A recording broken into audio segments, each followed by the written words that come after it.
Eines Tages ist es geschehen, der berühmte schöne Moment.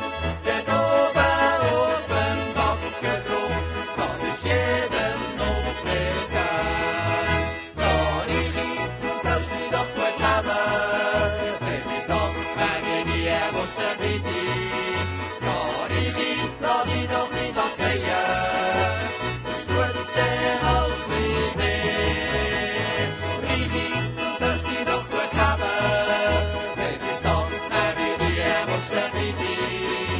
Dann musst halt sein wie ein Grosser, so eine Backe, der ist noch gut.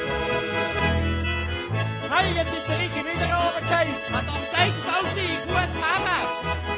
Hey, der nicht zum Absteigen muss er noch ein bisschen üben. Ach, wusste.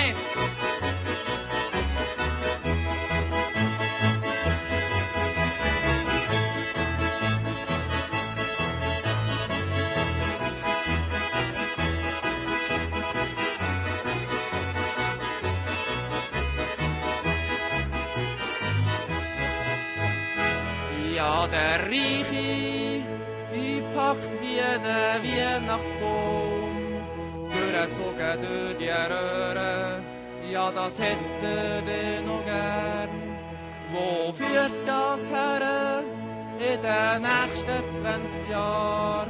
Und wenn der Hermann mal hässig ist, dann sagt er nur noch das.